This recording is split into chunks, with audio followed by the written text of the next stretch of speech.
চতুর্থ শ্রেণীর সুপ্রিয় বন্ধুরা, আবার ফিরে আসলাম তোমাদের সাথে। আজ তোমাদের বইয়ের 85 পৃষ্ঠা এবং 86 পৃষ্ঠার যে সমস্যাগুলো আছে সেগুলো সমাধান করব। প্রথমে আসি আমরা 85 পৃষ্ঠার 6 নম্বরে, কারণ আগের ক্লাসে আমরা 5 নম্বর অঙ্ক শেষ করেছিলাম। আজকে 6 নম্বর তোমরা বইতে দেখো, বইতে কি লেখা আছে আমার সাথে সাথে পড়ো। যে কোনো যৌগিক সংখ্যা তৈরির জন্য খালি ঘরে 2, 3 ও 5 সংখ্যা বসাও। আমরা কি বানাবো? যৌগিক সংখ্যা। কোনগুলো দিয়ে? 2, 3 এবং 5। এই 2, 3, 5 এই তিনটি সংখ্যাই মৌলিক সংখ্যা। এই মৌলিক সংখ্যাগুলো আমরা ফাঁকা ঘরে বসাবো এবং সংখ্যা বানাবো। কত বানাবো এটা বলা নাই, আমরা নিজেরা খুশি মতো বানাবো। তাহলে আমি তুলি 6-এর 1।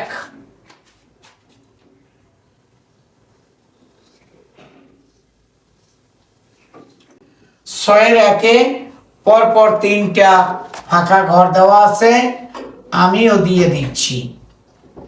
গুণ, আবার ফাঁকা ঘর, গুণ, আবার ফাঁকা ঘর, এরপরে সমান চিহ্ন এবং ফাঁকা ঘর। বন্ধুরা, আমাদের বসাতে হবে 2, 3 এবং 5, এর বাইরে যাওয়া যাবে না। এখন 2 প্রথম আছে বলেই কি আমার 2 আগে লিখতে হবে এমন কোনো কথা নাই। আমি খুশি মতো সংখ্যাগুলো লিখতে পারবো। আবার ইচ্ছা করলে আমি 2 পরপর 2 বার লিখতে পারবো, 3 পরপর 2 বার লিখতে পারবো, 5ও লিখতে পারবো। আমরা খুশি মতো লিখতে পারবো। তা আমি লিখতেছি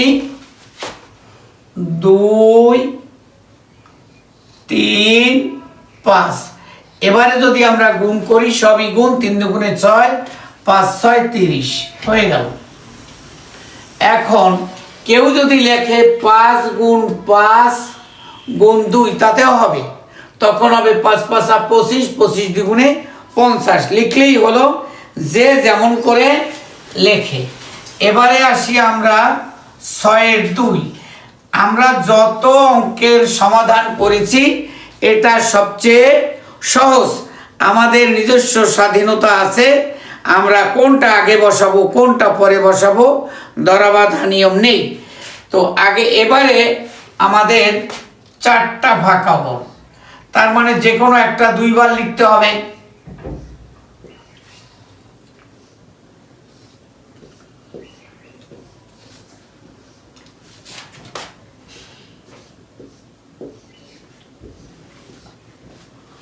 সমান ফাঁকা ঘর। এখন তাহলে 2, 3, 5 আর একটা তো লাগবে, দিলাম 2 দিয়া।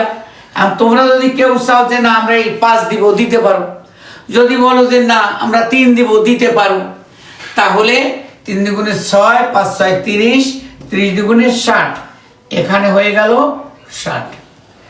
এবারে 3 নম্বর অঙ্ক আমরা করব।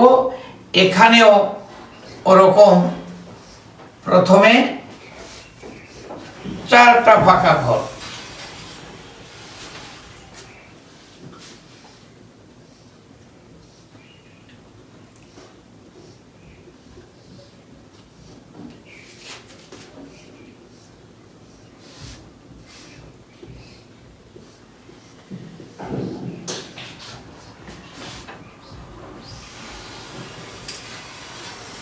এই দেখো, এখন কত বসাবো আমাদের খুশি। আমি এবারে 5 আগে দিলাম, পর পর 5 দুটো দিয়ে দিলাম, 4টা তো।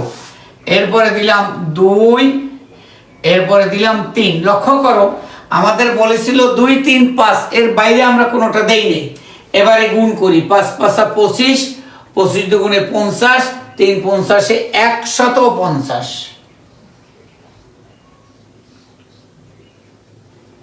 বন্ধুরা, এই যে অঙ্কটা করলাম এক একজনের এক এক রকমের হবে। কেউ যদি মনে করে আমি সবটা 5 দেবো তাতেও সমস্যা নেই। যাই হোক বন্ধুরা, এবারে আমরা আসি নাম্বার 7 নাম্বারে কি, তোমরা বই থেকে প্রশ্নটা পড়ো।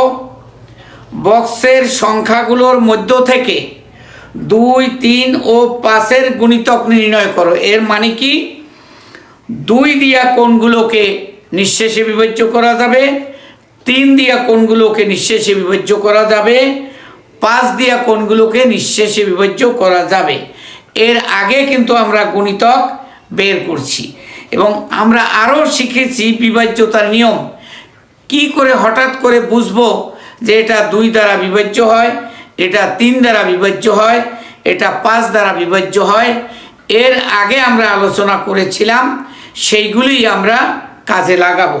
তাই এখানে যে সংখ্যাগুলো আছে এই সংখ্যাগুলো আমি তুলছি না, তোমরা তুলেও নিতে পারো।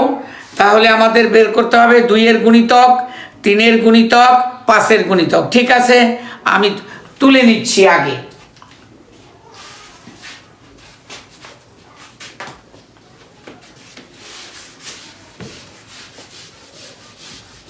আমরা যে কৌশলগুলো শিখেছিলাম সেই কৌশলগুলো প্রয়োগ করব, তাহলেই আমরা 2-এর গুণিতক, 3-এর গুণিতক, 5-এর গুণিতক পেয়ে যাব।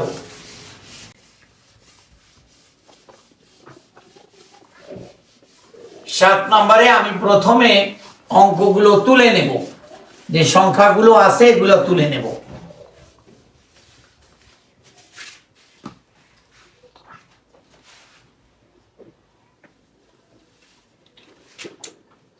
আমি বই দেখে দেখে তুলছি, তোমরা দেখো। 248, 339, 121, 515। এবারে আছে 460,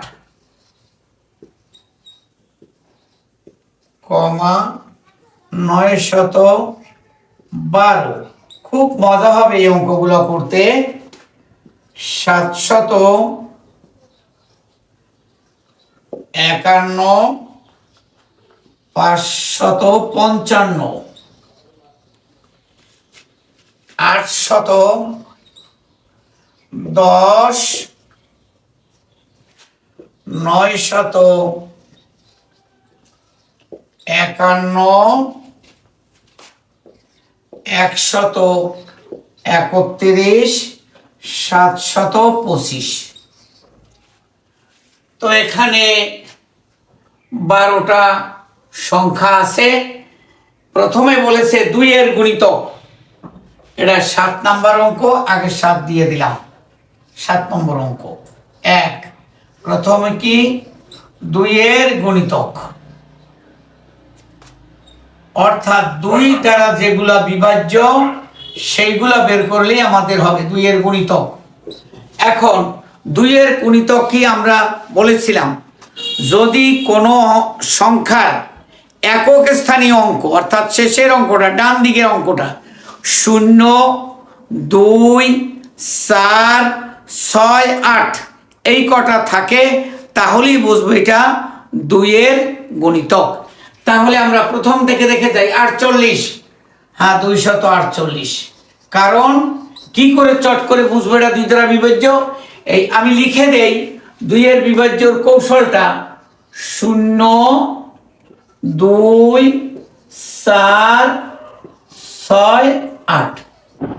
এই যে 0, 2, 4, 6, 8 কোন সংখ্যার একক স্থানীয় অঙ্ক, অর্থাৎ সর্বডানের অঙ্কটা যদি এই 5 জনের যে কোনো একজন থাকে, 0, 2, 4, 6, 8, তাহলে বুঝবো সেটা 2-এর গুণিতক।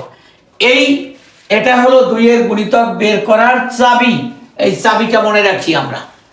তাহলে এখানে 8 আছে, তাহলে এটা 2-এর গুণিতক। এখানে 9 হবে না, এখানে 1, এখানে 5, এই যে 0 আবার প্লাম, তাহলে 460। এবার এই যে 2 আছে শেষে, তার মানে 912। তারপরে এখানে 1 আছে, হবে না, এটা 5, আবার একটাই 0, 810, 810, 1 1 5, না আর হবে না, তাহলে 2 এর গুণিতক এ কটা হয়ে গেল।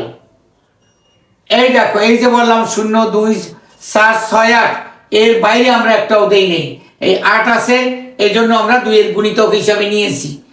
এরপরে 460 শেষে 0 আছে, এর জন্য 2 এর গুণিতক। 912 শেষে 2 আছে, গুণিতক, 2 এর গুণিতক। আর 810 এটাও 2 এর গুণিতক, আর কেউ নেই, তাই 2 এর গুণিতক হলো। এরপরে বলেছে 3 এর গুণিতক, 3 এর গুণিতক। এখন 3 এর কৌশলটা আমাদের 2 এর চাইতে একটু বড়। লক্ষ্য করো, আমরা এই যে 4 আর 2 6, 8 আর 6 14, এই 14 কি 3 দ্বারা বিভাজ্য হয়? তাহলে এটা 3 এর গুণিতক হতে পারবে না, 3 দ্বারা এটা বিভাজ্য না। এটা 3 দ্বারা বিভাজ্য দেখলেই বোঝা যাচ্ছে, 3 3 6, 9 6 15, 3 দ্বারা ভাগ করলে বিভাজ্য হয়। তাহলে এটা লিখব 3 3 9। এরপরে 2 আর 1 3 আর 1 4 হবে না, 5 আর 1 6 আর 5 11, 3 দ্বারা বিভাজ্য হয় না। 6 আর 4 10 আর 0 10 হয় না। 9 আর 1 10 আর 2 12, হ্যাঁ এটা 3 দ্বারা বিভাজ্য হয়, কাজেই 912 3 এর গুণিতক। 7 5 12 আর 1 13 হবে না, 3 5 15, 15কে 3 দ্বারা ভাগ করা যায়, কাজেই 5 7, এইটা আমরা 555, এটা 3 এর গুণিতক হবে। এবার 8 আর 1 9 আর 0, 9 যোগ 0 9 হয়, তার মানে 810 হবে, 810। 10 5 15, হ্যাঁ এটাও হবে 951, এটাও 3 এর গুণিতক। 3 আর 1 4 আর 1 5 হচ্ছে না, 7 আর 2 9 5 14 হবে না, তার মানে 1 2 3 4 5টা, এখানে 5টা হলো 3 এর গুণিতক। এবারে আছে 5 এর গুণিতক। বন্ধুরা 2 এর গুণিতক ওটা লিখে ফেলি, এখানে 3 নাম্বার দিয়া 5 এর গুণিতকটা পড়ি। 5 এর গুণিতকটা চিনতে পারা খুবই সহজ। যদি কোনো সংখ্যার একক স্থানে অর্থাৎ সর্বডানে 0 অথবা 5 থাকে, মাত্র 2 জন 0 অথবা 5, তাহলে সেটা 5 এর গুণিতক হবে। এটা আমরা 5 এর গুণিতকটা করব। 3 নাম্বার,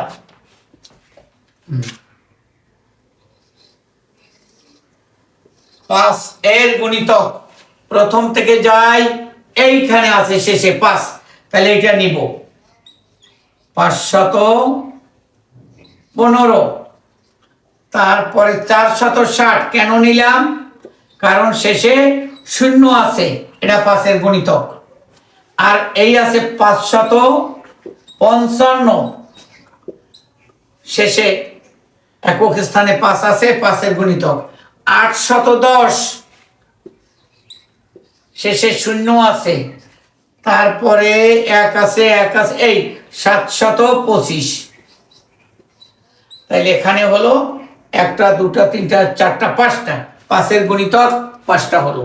তাহলে আমরা 85 পৃষ্ঠার অঙ্কগুলো শেষ করলাম বন্ধুরা। আমরা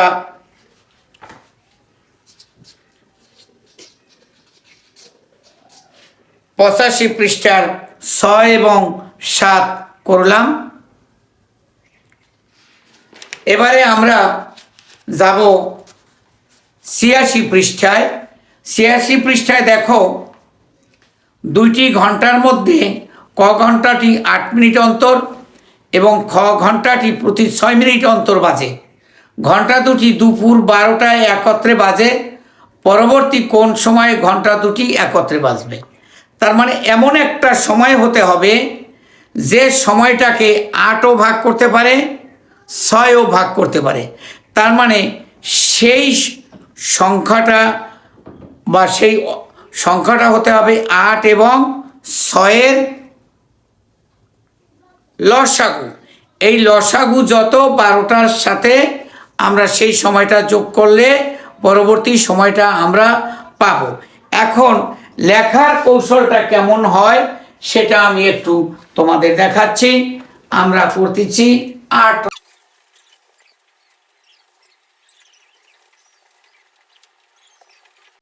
8 এবং 6।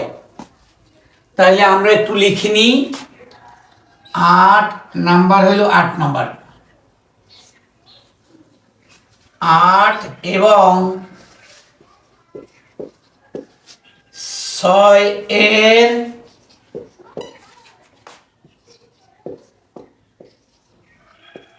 লসাগু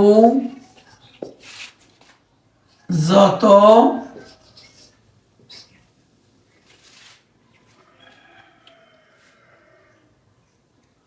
আট এবং 6-এর লসাগু যত ঘন্টা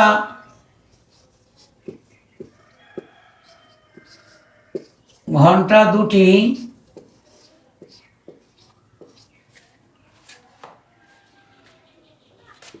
তত মিনিট পর আবার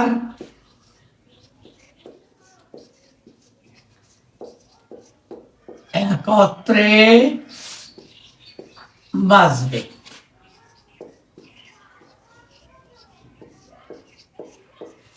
তাহলে আমাদের এখন দরকার 8 এবং 6-এর লসাগু।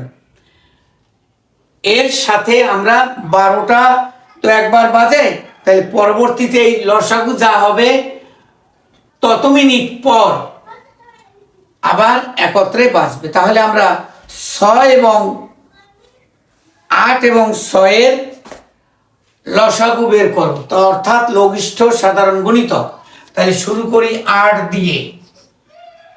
8 এর গুণিতক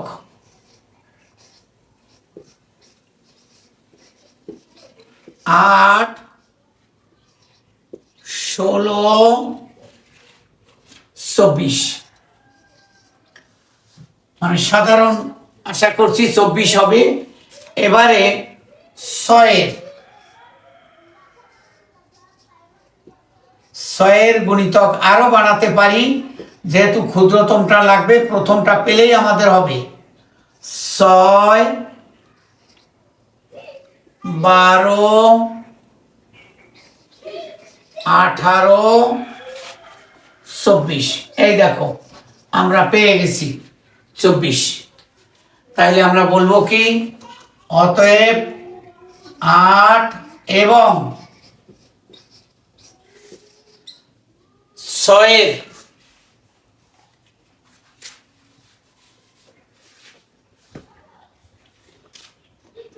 6-এর লঘিষ্ঠ সাধারণ গুণিতক অর্থাৎ লসাগু, এই দেখো 24। অতএব ওই যে বলছিলাম 12টায় তো একত্রে বাজে, আবার 24 মিনিট পর বাজবে। অতএব ঘন্টা দুটি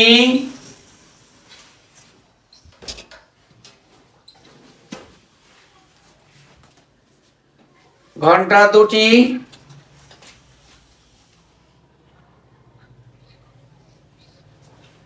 12টা যোগ 20 মিনিট, 24 মিনিট, 24 20 না 24 মিনিট।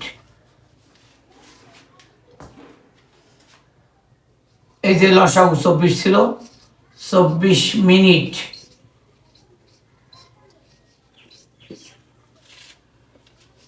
বা দুপুর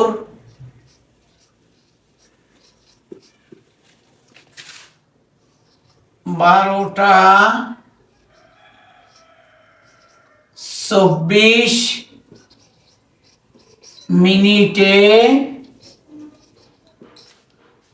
আবার বা পুনরায় যা বলি আবার একত্রে বাজবে। উত্তর 12টা 20 মিনিট, 24 মিনিট, 12টা 24 মিনিটে আবার একত্রে বাজবে। বন্ধুরা, আজকের ক্লাস আমরা এখানেই শেষ করছি। পরবর্তীতে আবার তোমাদের সাথে দেখা হবে। সে পর্যন্ত সবাই অনেক অনেক ভালো থাকো। ধন্যবাদ।